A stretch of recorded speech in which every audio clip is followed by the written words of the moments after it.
Thanks for joining us here at the 2016 Check Me Out Showcase here in Seattle. I'm Marcus Burnett, and I have the pleasure of being joined by Kelsey Plum here on the mic as we get ready to start camp game action here from this year's event. Kelsey, I know you guys were looking for more energy throughout the drills, really looking for players to maximize this opportunity. How do you feel going into the camp games from a coaching staff standpoint? Well, we're excited. We have a lot of talent here, but I totally agree with what you said. The energy needs to be brought to another level. This is a great opportunity for these girls to gain resources and just get better at their game and compete. Yep. So I like to see that coming into these games. I always like looking at a perspective, from a player like yourself, playing at a D1 level, obviously here at UW, you've been at a point where these players are at in terms of earning offers, but also trying to get better to earn college playing time. So it's nice to be able to see how things come full circle. Now you're helping them try to bring their goals to fruition as we tip this one off. I agree. I love coming back. I love helping the kids out.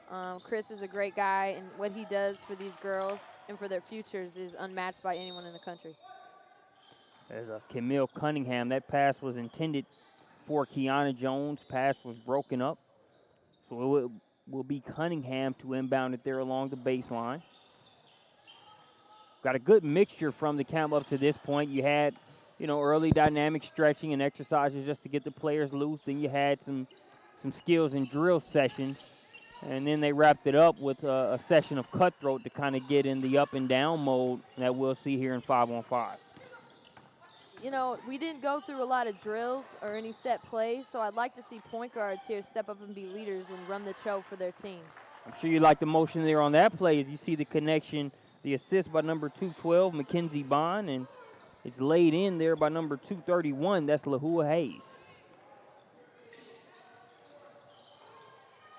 Now talk about the value that you see when you see a player, Mackenzie Bond, who's a nice-sized player, also able to have the passing ability and recognition that we saw there on that last play.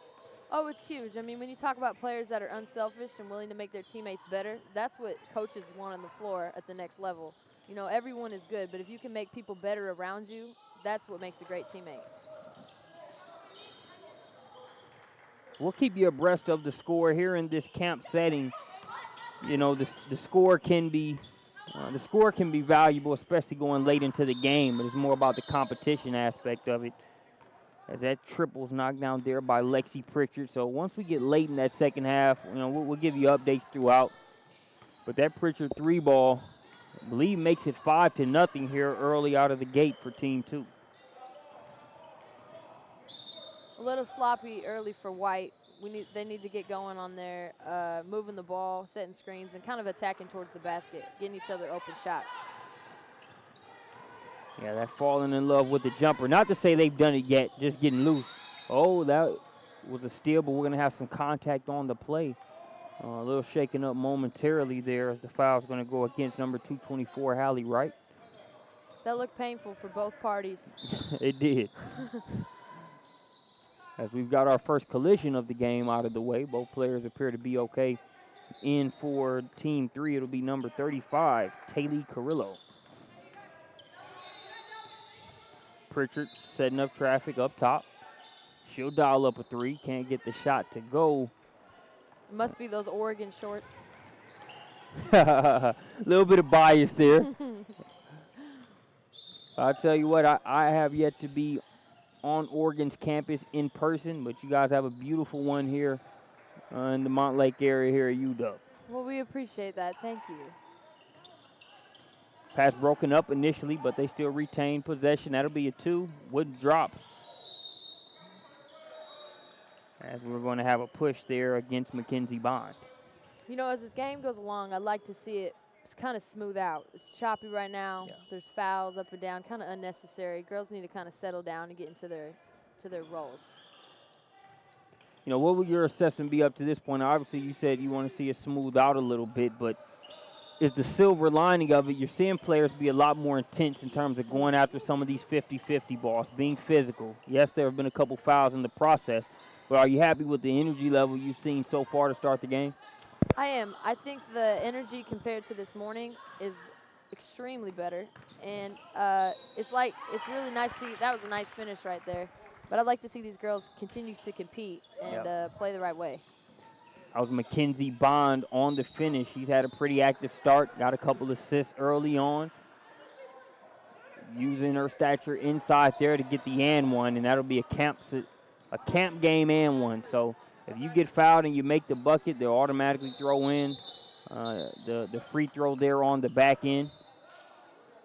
These camp games more about getting up and down, competing, not really about the free throw aspect of it. So those rules reflect that motto. Kiana Jones with it up top. Was able to see Jones play in person there during that live period in Atlanta. Had a really impressive game against the Missouri Phenom team that had a lot of talent across the board. Part of a well-coached ECBA Swish program. Oh, Cookie's taken. Willing, dealing, can't get the shot to go, but number 13, Morgan Gary, will definitely be a player to watch with the way she's attacked early on. I agree. I really like Morgan's game. She's very physical the way she plays. She plays extremely hard, and she is a tank going to the hole. Yeah. Not for the faint of heart in terms of Gardner or trying to stop her when she's got a full head of steam going. That's true, and it doesn't hurt that your cousin's Mariah Jefferson. Oh, so the pedigree's there. That pedigree is there. And that jumper is there on the other end. Get you a score update momentarily. Savannah Dollywall, one of the best blue-collar players here. She's off the mark there on that jumper. She can shoot it a little bit better than that first shot might indicate, but she's a player that doesn't mind mixing it up at all. You know, sometimes those glue players are the most important players on your team. They kind of keep everything together. I know in personal experience, the way we have some of our players screen, you know, they just make the right pass. They're great on defense. Those things really matter. Couldn't agree with you more. You know, some say it's at a much higher level than the grassroots level, but some say with USA basketball it hasn't been as smooth of a ride because you got a lot of guys that can do it individually, but in terms of some of the glue guys, when you look at how that team is constructed, some feel like it's missing some in that aspect. Agreed. Dollywall gives, goes, lays it in. Easy money. Savannah Dollywall representing BC Elite, BC's finest. I love that cut, that give and go. I think we need to see more of that. A lot of passing and moving without the ball. Easy ways to score for your team.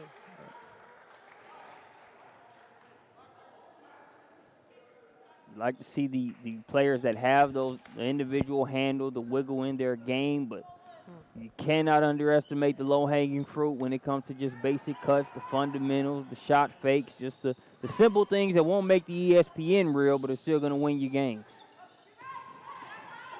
Gary going to try a three-pointer here. Can't get that to go. Dollywall with the board. Working. Now back out. We'll have a substitution coming in. It will be number 200. That is Missy Peterson. She will give Kiana Jones a breather. Now, Missy can really shoot the ball. I'd really like to see her be more aggressive as this game goes on. Look for her shot. Peterson out of Edmonds, Washington. She was in the corner open momentarily, but she'll have to wait for it.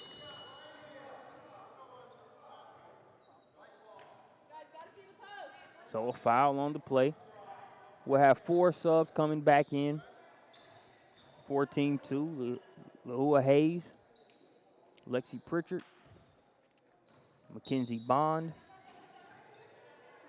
Lexi Duchesne, and I'll have to verify that pronunciation. If Lexi's family is watching, my apologies on that. I'll make sure I got that correct at halftime.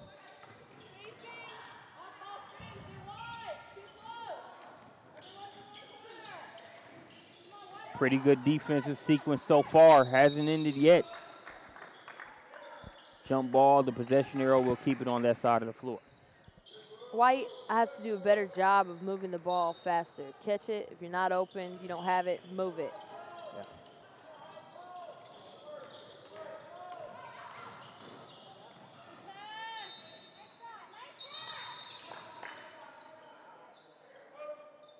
Slightly hobbled there along the baseline is the aforementioned Missy Peterson. Doesn't look like anything major. Look like Peterson just had a slight twist of the ankle there, so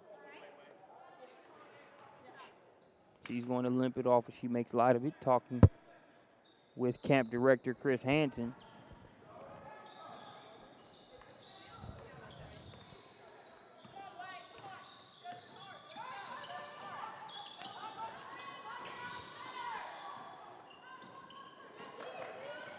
Pass intended for Hayes. They're able to get it to her.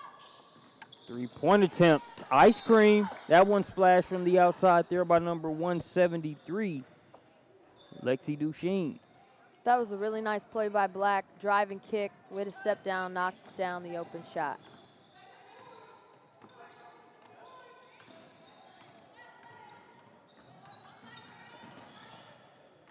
Cunningham still trying to get things going. Like you mentioned, they have to do a better job of not allowing the ball to stick. And I like to describe this next guest like they described the center off of Coach Carter. They said he's kind of like a lunar eclipse. We don't get to see him often, but when we do, it's pretty special.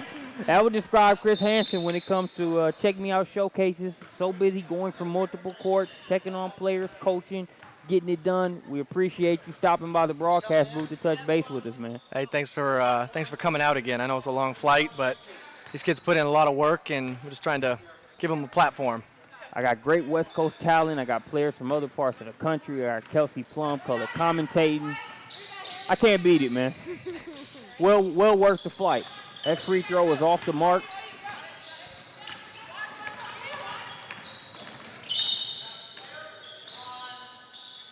As we're going to have some I love Haley here. Wright. Haley Wright is a workhorse for fast.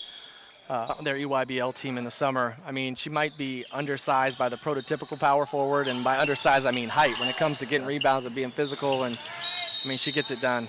She's going to make somebody real happy. She's 2018, but I could see a mid-major school really falling in love with a kid like that because she's production over projection. At the end of the day, you got to produce. Yep. Haley Wright, number 224, there in the white jerseys, inbounding the ball now. Cunningham with the step through. Tough shot. Again, we talked about it. Team 3 just having a tough time getting good shots on goal. Even then, you got a step back fall away there by Jones. Not to say it's a shot she can't hit, but Team 2 just doing a little bit better of a job moving the ball around, getting better shots.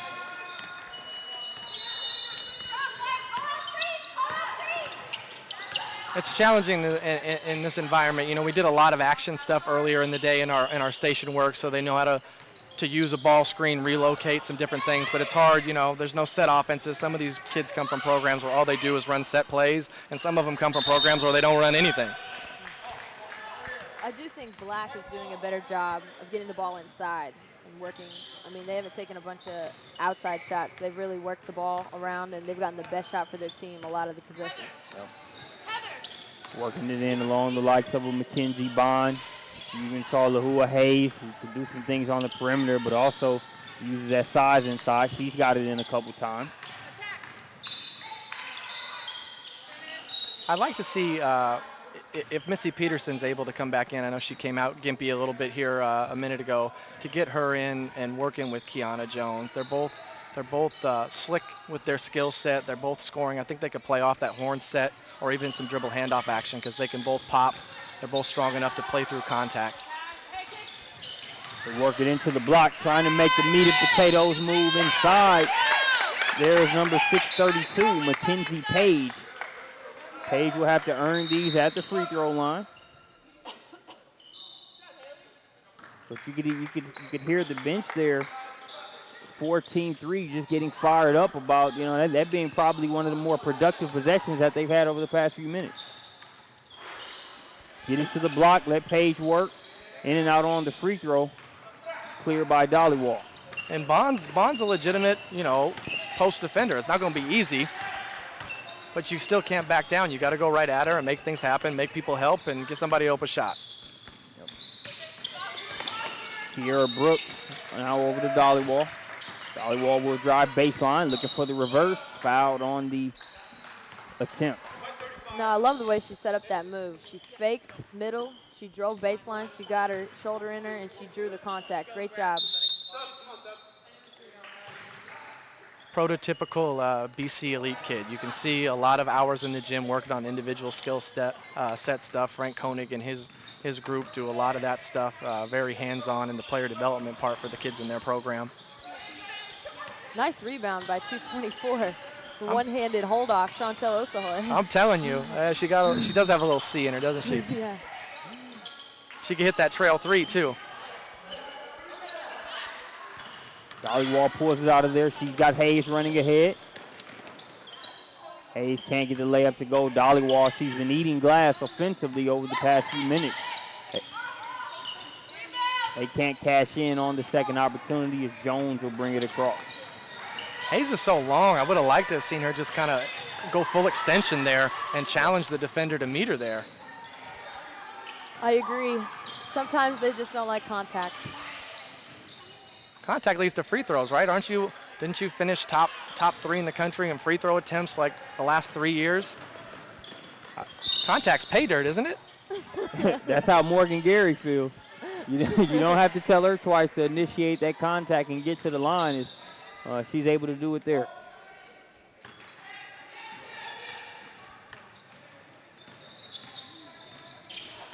Good on that free throw. That score, you got that score update for us, Chris? 18-3. We got a little work to do here for White to dig their way out of it, but day one is always a little tight. People haven't quite figured out their rotations, how to play together. Tomorrow they'll get 3 games and four game slots, so they'll get a chance to kind of find their groove a little bit.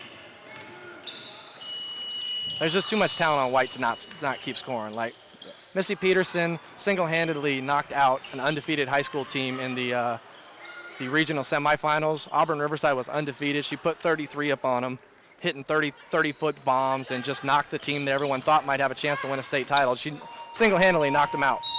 So they're capable, definitely capable.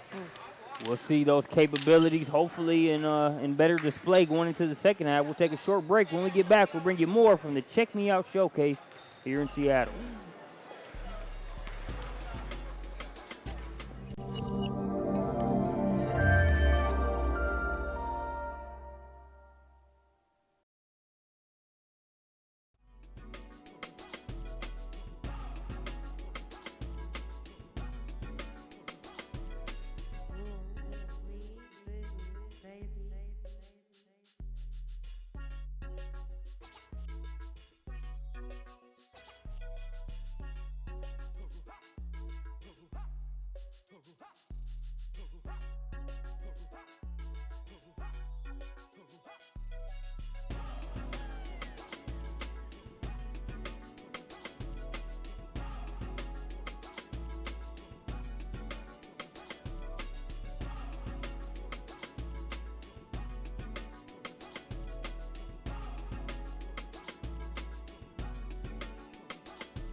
Moments away from getting the second half started here. Team 2 versus Team 3. It was a lopsided first half.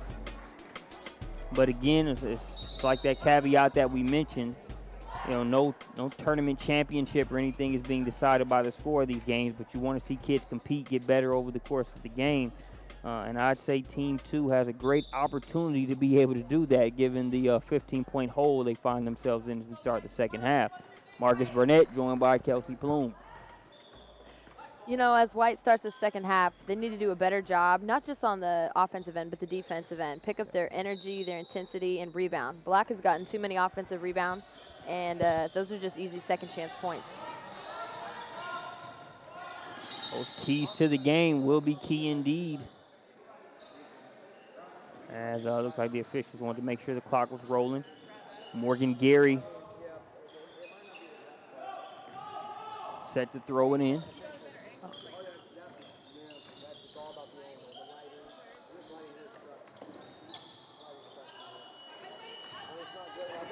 That's Lexi Duchesne. That was a nice crossover. Just couldn't get the finish. Right, pass intended for Cunningham. Got a hand on it, but they will retain possession. Pass intended for Peterson there is going to be broken up and right in the hands of Morgan Gary. Gary looks like she's got one mission in mind, and that's scoring the ball. And it's an and one. Hoop and the harm for Morgan Gary. That was a nice take. Man, she's so strong. The way she pounds her dribbles and picks the ball up, she's able to finish with contact. She was one of your players to watch coming into the contest, and she has not disappointed. Wright kicks it out top. That's a wide open look for three. A good look. They can't cash in.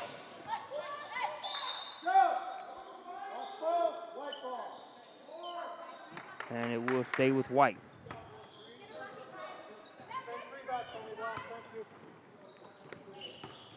And we talked about the firepower that's on this this White squad and how they got to turn things up. You look at Kiana Jones and Camille Cunningham with their ability to probe the defense. There's no way they shouldn't be able to create more opportunities for your Missy Petersons and your Hallie Wrights. Like you mentioned, I think it's just a matter of moving the ball and not letting it stay in one spot. They did get an open shot on that last possession, just couldn't knock it down, but a little bit better.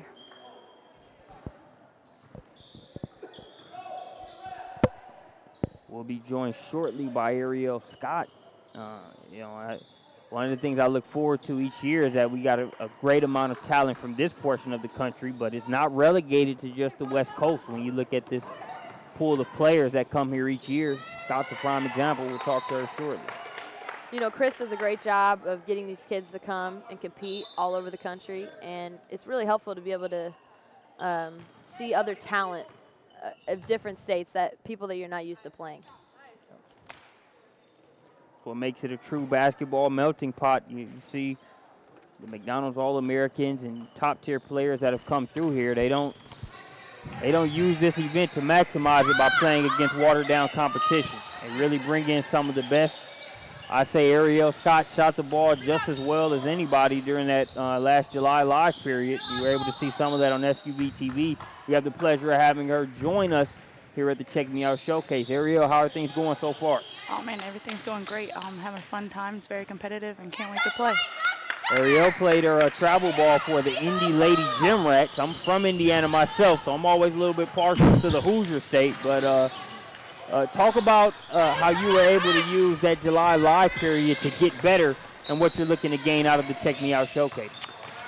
I would just say that I shot the ball well in the second period of July. My teammates got me open. It was a really fun experience for us to get together and play at such a high level. And here I'm just looking to compete with the best, just like I do in the UIBL. See that layup on the other end, team two. Slowly but surely trying to get a little bit of rhythm going. Answering right back is Gary. String music, courtesy of Morgan Gary on that one, continues to extend the lead. She's played great today. She's picked her spot. She's been able to finish the contact at the rim. She's hit some outside jumpers. Great play from Morgan today. Answering right back, though, is Kaylee Carrillo. So now we're starting to see less and less space in between the buckets for Team 3. Could be a good sign for the overall competition. So, Ariel, on top of the talent that you're facing on the court, talk about the camp staff that's been here. You look at, Kelsey, who's currently at UW. You look at Chris Hippa, Coach Arvin Mosley, who's coached at the D1 level. Talk about the collection of coaches that they have here on site and how you guys have been able to sort of soak up some of the nuggets from them. I mean, I think they bring like the best of the best to this camp. I think that's why everyone comes to it. They're all full of knowledge, all full of wisdom, and they really help us out when we're playing. We're going to have more substitutions.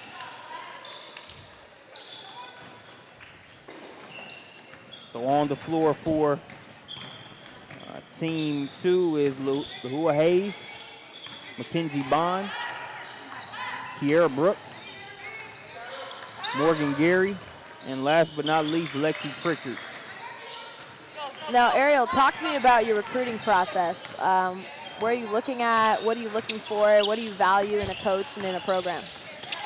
Right now, I'm open, completely open. I haven't cut down anything. What I look for in a team, I look for a coach that can help me not only when I'm in college with him, but after college.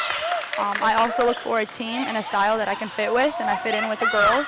Education is also a major thing. I want to be a coach after my collegiate play, so I'm looking for a business school. I want to get a business degree, so I make sure academics, I get good grades, so that helps. And then I'm just looking for a family atmosphere, really. So right now I'm just looking everywhere. Great answer. Yeah, agreed. What were some of the your most recent offers after your play in July? My most recent offers are Wisconsin, Kansas State, Duke, and then I picked up a lot. I'm talking to Louisville, Tennessee, Washington, Oregon State. So those are just some of them. You talked about coaching and fit. I've always been able to sort of observe the solid coaching you guys have top to bottom from the Indy Lady Gym Rats. Danny Riego specifically. Your teams play hard. They know the game. They keep it simple. They're effective. Talk about Danny Riego's role in that. Oh, man, I'm going to give Coach Riego all the credit on that. He is a wonderful coach. Him and I are actually really close. He just does everything for us. He puts us in the right position. He runs a flat offense that helps everyone. And our credit is all to him. He does everything for us. Kelsey, players have to play. You know, they have to make plays, but, you know, can you highlight just the importance of being able to have a coach on the sidelines that you can be a great extension of out on the floor?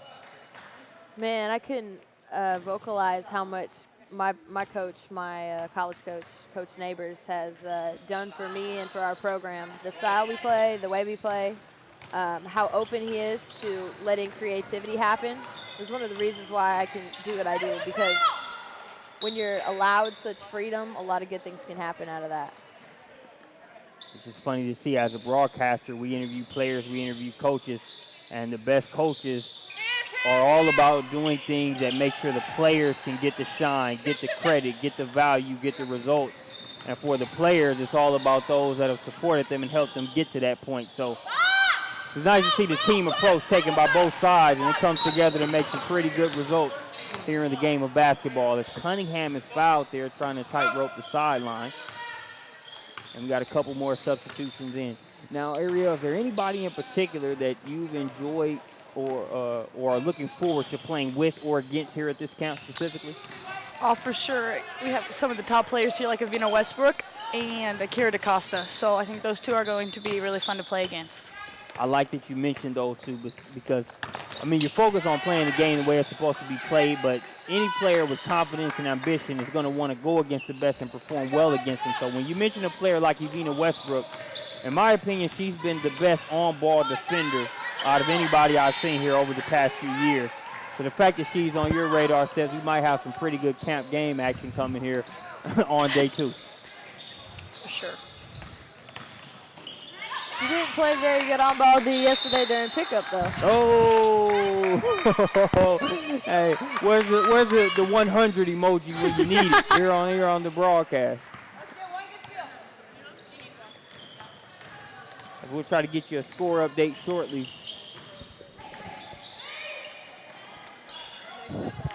Black's doing a nice job getting the ball out on that last play, but I like the way they're sharing the ball and moving.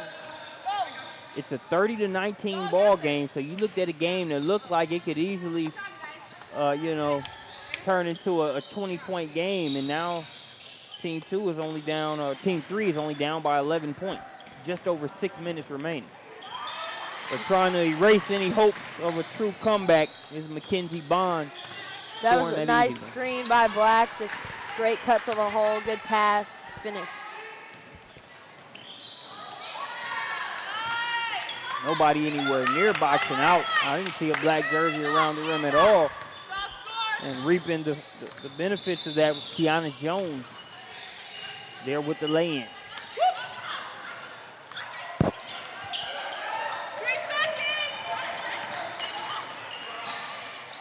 Wide open look for 3. Cashed in by number 201, Kaylee Bracey.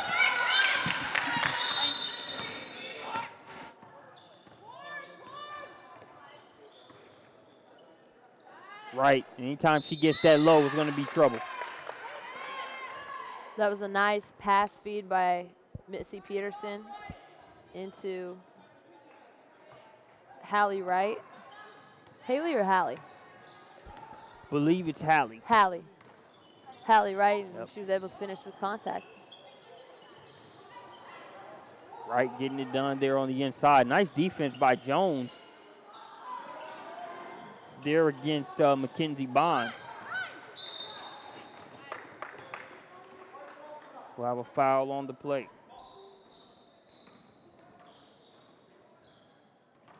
(24-35), 11-point game, just under 5 minutes remaining. I don't think Peterson has had a three-point attempt yet in this game. Can't get that mid-range to go.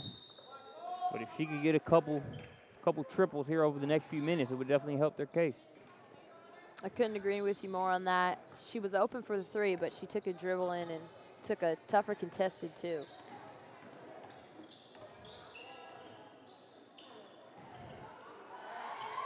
Pass inside. It looked like Peterson got a couple fingertips on that one. Was able to change the shot. Jones calls for it.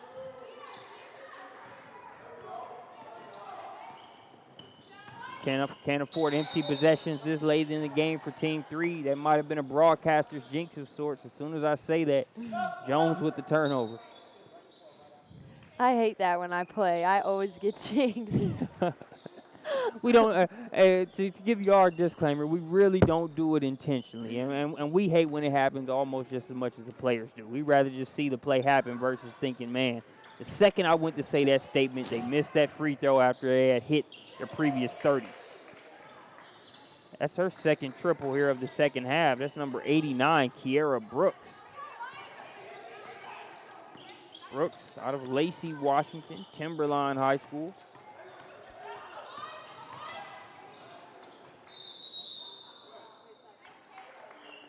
Foul on that drive there by Kiana Jones. That was a nice take to the hole by Jones with the right hand. Almost got the roll, but knocked this free throw down. Gotta have these freebies.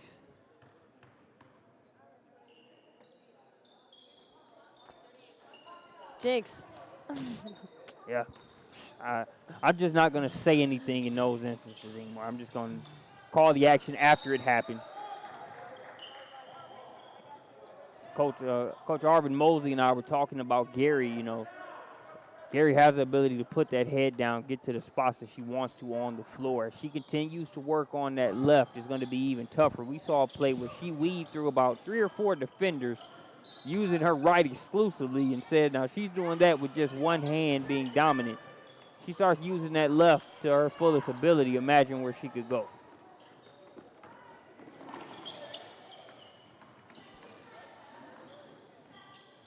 Three from the corner is money in the bank there for Lexi Pritchard, who's had a solid contest throughout. Pritchard out of West Lynn, Oregon. That was a nice driving kick by Black. We worked on that earlier in some of the actions that HIPAA taught us, and you know, they did a great job of executing it.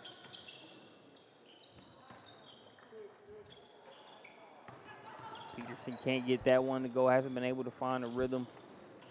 Gary weaving through traffic, and one. They didn't call it, no need to. That's camp contact. She plays through it and gets another bucket.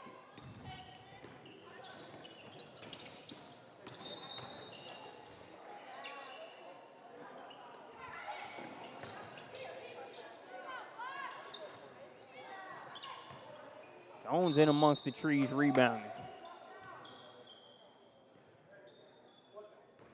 Talked about Jones during that live period and that win over Missouri Phenom. Not only do they have some talented guard play when you look at Amaya Stovall, Michaela Wallace, but they have some players inside amongst the likes of a Lauren Miller, who's one of the best players in the country, a couple other kids, and Jones always surprises me with her ability to get those types of rebounds and position herself inside.